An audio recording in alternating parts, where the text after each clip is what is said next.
kayak berbisik di sebelah sini, kiri dan kanan suaranya beda, cuma kalimatnya sama.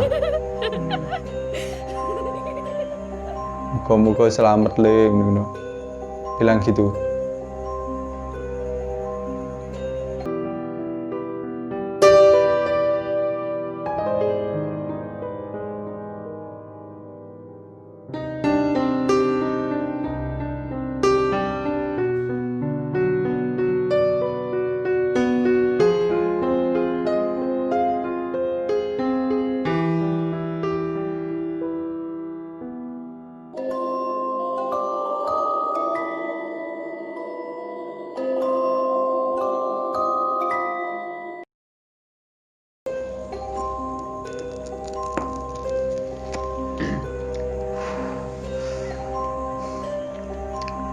Jadi cerita kali ini saya mau berbagi kisah waktu tahun baru 2015, ya Desember 2014 itu mas. Itu ceritanya waktu itu saya perjalanan dari Jogja, rumah saudara saya mau pulang ke Kediri gitu. Jadi saya itu berangkat dari sana mulai sehabis petasan gitu mas. Berarti ya sekitar jam 1 kurang lah. Nah, saya lihat ini tuh kayak apa namanya? Ya namanya tahun baru gitu. Saya berasumsi bahwa kalau lewat kota atau jalur-jalur utama kan pasti macet kan mas. Saya pilih lewat jalur alternatif gitu. Nah, saya lewat jalur alternatif dan Klaten, Delanggu gitu, Solo, kemudian Karanganyar. Ya saya nggak berencana sih mas kalau lewat Tawangmangu gitu. Nah, saya pikir lebih cepat lah lewat Tawangmangu. Ya mungkin ya saya kayak gambling gitu mas, sama kondisi di atas gitu gimana. Soalnya ya saya pikir tahun baru ya pasti rame gitu mas. Nah, saya berhenti di pom bensin, saya fully motor saya, kan saya perjalanan naik motor mas. Itu sekitar nyampe Karanganyar itu, kaki gunungnya Tawangmangu, itu sekitar jam berapa ya? Sekitar jam 2 lebih lah, jam 2 lebih. Nah, saya ya kayak minum kopi gitu. Di situ kan kayak ada rest area. Nah, saya persiapan udah, saya jam 2 lebih naiklah. Ya awal-awalnya kayak nggak terjadi apa-apa gitu mas. Ya normal lah, normal, masih melewati perkampungan itu. Jalannya ya namanya ke gunung SS gitu mas. Sampai wisata kayak wisata gitu, tempat wisata, pasar, cuma posisinya ternyata sepi, nggak sesuai pikiran saya mas. Nah,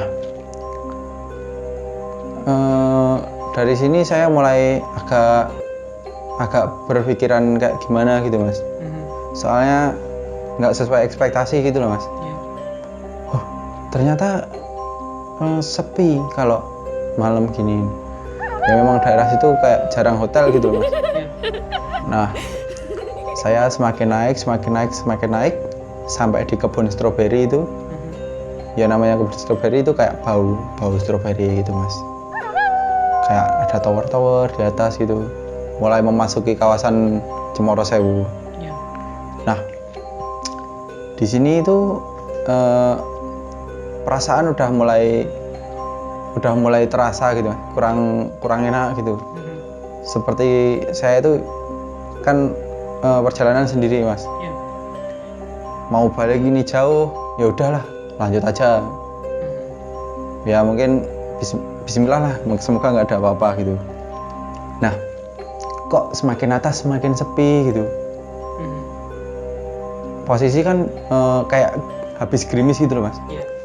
Berkabut gitu.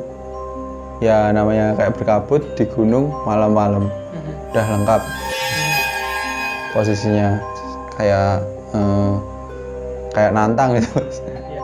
Ya tapi saya nggak ada pikiran gitu, ya saya cari jalan lebih cepat gitu loh mas. Kok nggak ada orang sama sekali, nggak ada yang lewat sini, kenapa gitu. Padahal kan lebih cepat kalau dari, padahal di bawah tadi ya banyak saya nemuin plat-plat yang bukan Jawa Tengah, Jawa Timuran gitu. Nah dari situ saya udah mulai agak was-was gitu mas. Waktu itu masih bau-bau stroberi gitu mas, masih bau stroberi. Kemudian setelah saya lewat rumah terakhir gitu mas, ya setelah itu kayak warung-warung gitu, itu kayak ada yang aneh. Baunya stroberi itu ganti bau kayak bau wangi melati gitu, daun-daunan gitu mas. Nah itu jok belakang saya itu kayak ada yang naikin ngek gitu mas. Ya saya nggak berpikiran aneh-aneh karena ya posisi naik mungkin ginilah kalau posisi naik. Nah semakin saya gas, motor saya itu kayak orangnya apa ya, kayak yang di belakang saya ini kayak semakin berwujud gitu mas. Saya ya mata saya kan lihat ke depan, cuma kan kita kayak bisa merasakan yang ada di sebelah sini gitu loh mas. Nah itu ya sangat mengganggu saya mas. Ya saya jadi agak kurang tenang sekali. Nah ditambah lagi itu kan jalannya naik terus, saya harus liatin jalan, baunya semakin terasa gitu, kehadirannya semakin ini loh, eksistensinya semakin ada gitu loh mas. Nah waktu itu sampai di tikungan yang nanjak banget, itu mas, udah masuk Cemoro Sewu kan, itu di atas itu kayak ada banyak orang yang ngawasin gitu loh mas. Padahal itu kan di gunung, ya nggak mungkin lah kalau ada orang jam segitu. Wah saya udah berpikiran, wah begal kayak gitu. Udah saya nggak berpikir negatif, saya nggak niat nantang, udah sholawatan, sama di hati saya kayak baca surat yang saya hafalin gitu mas. Udah saya kemudian tetap melanjutkan perjalanan kan mas.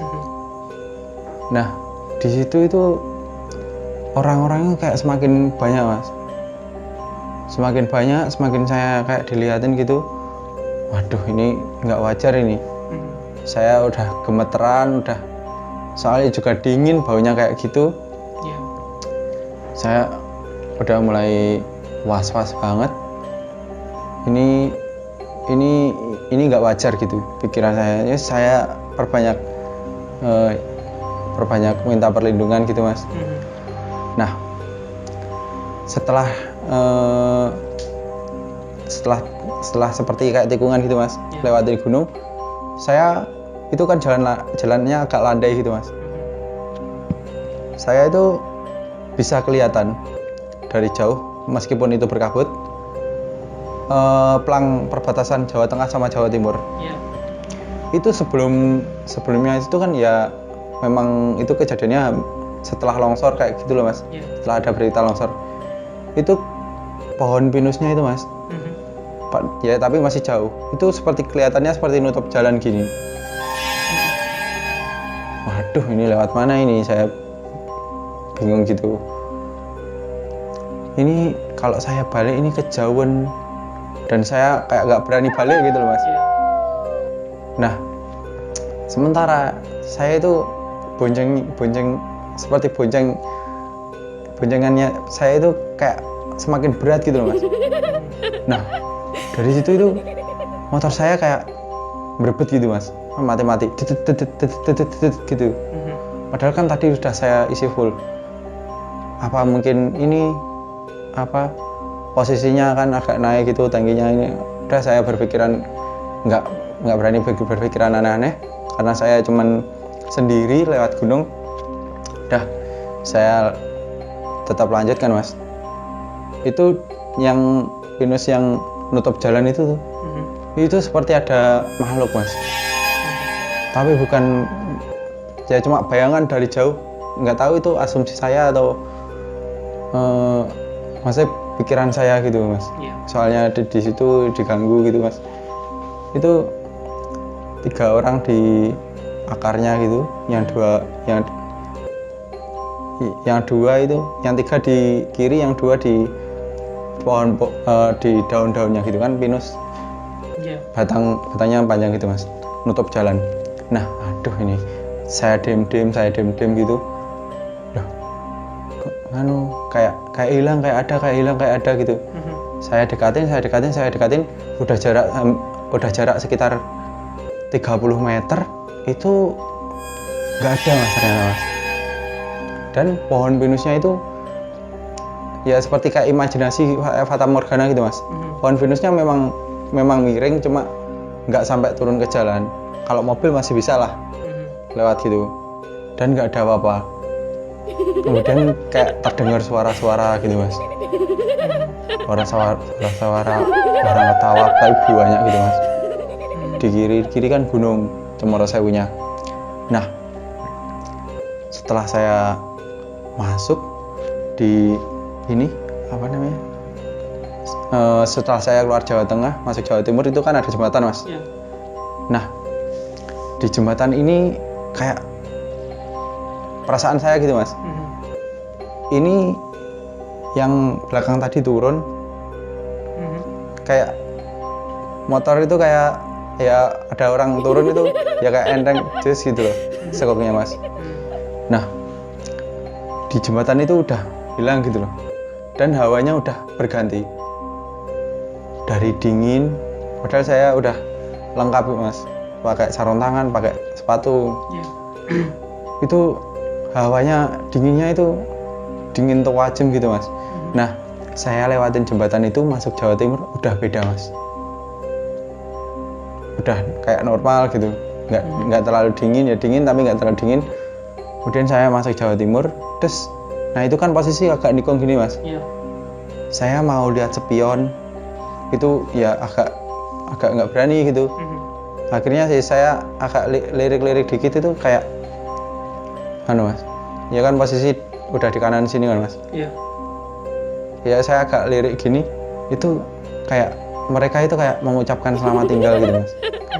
Ya dari jalan gitu. Perasaan saya kayak berkata begitu, kayak seperti ada bisikan seperti itu gitu loh mas. Dan mereka itu kayak nunggu di belakang gitu, di bawah gapurannya perkotaan Jawa Tengah itu. Nah, ini saya waktu masuk Jawa Timur itu kayak saya keluar dari masalah, masuk masalah gitu loh mas. Nah, ini saya waktu pertama masuk Jawa Timur gitu, itu udah hawanya ganti, tapi hawanya semakin tidak enak.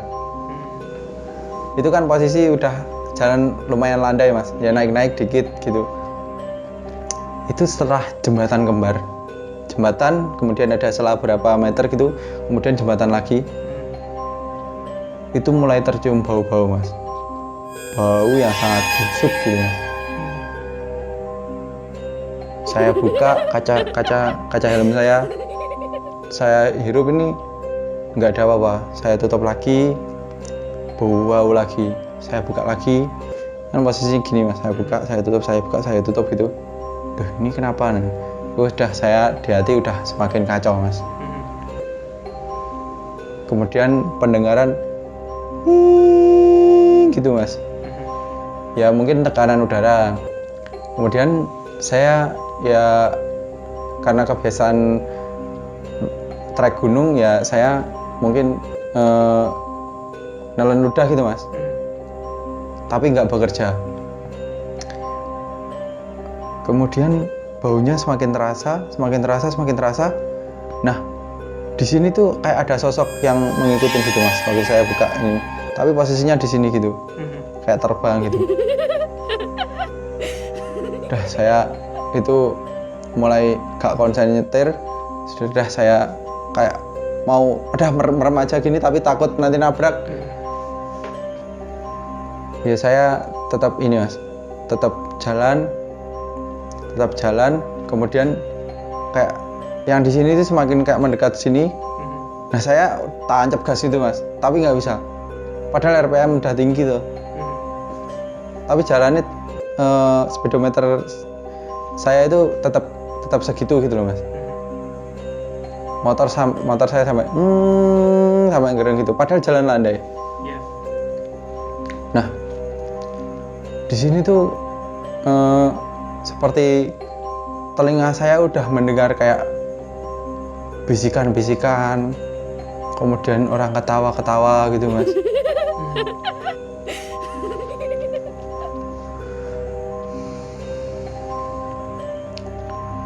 Saya udah istilahnya udah entek lah hatinya mas. Udah kayak gitu, tambah lagi kayak mau turun gitu mas. Kayak mau turun tuh motor saya itu yang belakang itu kayak digandoli gitu mas. Nget gitu.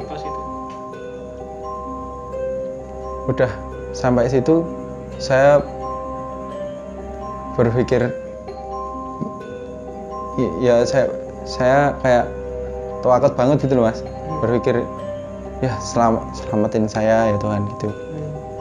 Nah sampai berpikiran kalau saya selamat dari sini saya bakal sembuh lah nakalnya gitu. Nah itu seperti gangguannya itu saya juga udah agak lupa. Itu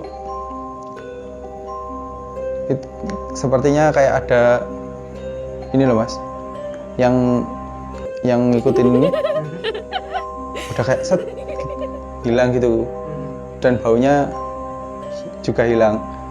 Setelah saya kayak lewat tugu gitu mas, tapi kayak tugu candi gitu. Udah hilang seret, udah semua gangguan kayak hilang gitu. Nah saya gini gitu, saya lihat gitu dan nggak ada apa-apa. Kabut malah semakin ini, padahal posisi turun, kabut malah semakin tebal. Itu mas, dan selang beberapa menit gitu kayak gerimis gitu mas. Aduh kok gerimis ini, dan menambah hawa suasananya semakin mencekam mas. Tiba-tiba waktu saya ngecek speedometer gini, lihat speedometer lihat depan gini, itu di warung-warung itu kayak ada orang neduh senden gini mas. Dan orangnya selalu orang itu gitu loh mas, pakai baju kayak pakai baju hitam gitu. Entah itu manusia atau bukan, saya juga kurang berani lihat mas. Soalnya sekilas gitu, orangnya kan di kanan jalan gitu mas. Saya posisi turun, itu waktu tikungan yang agak tajam gini, itu ada sosok besar mas di sini. Waktu tikungan sini ya saya ambil kanan pol, ada kayak sosok besar ya kayak batu gitu, tapi menurut saya itu kayak sosok besar gitu, diem aja di situ. Kemudian saya dengar suara tertawa keras mas. Nah itu membuat saya kaget gini toh, dan beberapa saat itu saya tetap naik motor, udah pikiran kemana-mana. Tiba-tiba di depan saya itu banyak kayak ayam gitu mas, ayam besar loh, ayam kalkun itu loh mas. Saya langsung kaget, saya rem dadak kan mas. itu kalau nggak salah waktu itu lari 60, soalnya jalan turun saya nggak berani ini, saya agak nggak terlalu ingat tikungannya juga, takutnya kalau nabrak atau gimana.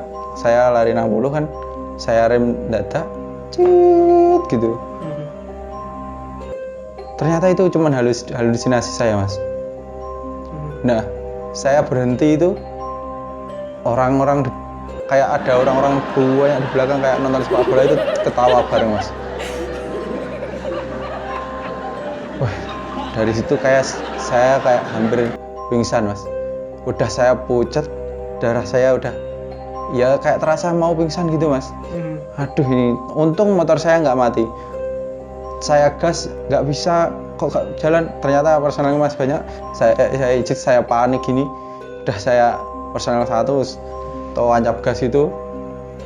Nah, saya mulai agak menemukan jalan padang, jalan bersinar gitu, Mas. Jalan ada lampunya. Itu saya mulai melihat kayak air di bawah. Oh, ternyata udah terlihat telaga Sarangan itu, Mas. Nah, dari situ saya udah pikiran saya udah agak lumayan tenang gitu loh, Mas. Di bawah banyak cahaya gitu, alhamdulillah gitu. Nah, dari sini tuh kayak ada ucapan perpisahan gitu, Mas.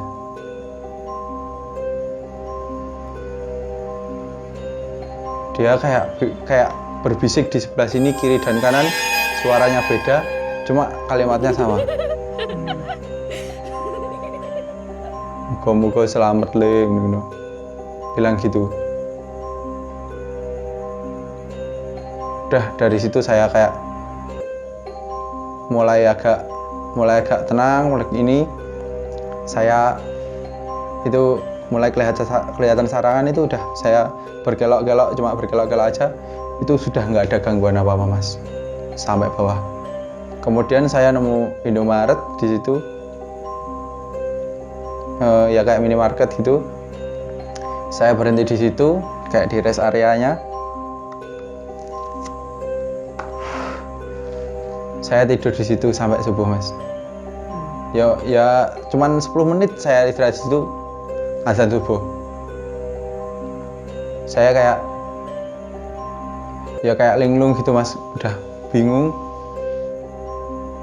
udah koplok gitu loh, Mas, katanya istilah Jawanya. Udah saya beli minum di situ, tanya musola. Saya turun lagi ke musola, udah saya lanjut perjalanan siang, Mas. Udah pengalaman itu menurut saya ya nggak pengen lah, Mas, saya mengulangin juga nggak pengen. Ya saya nggak berharap, sebenarnya berangkat juga nggak berharap seperti itu, tapi ya terjadi. Alhamdulillahnya saya selamat, Mas, sampai rumah, Mas.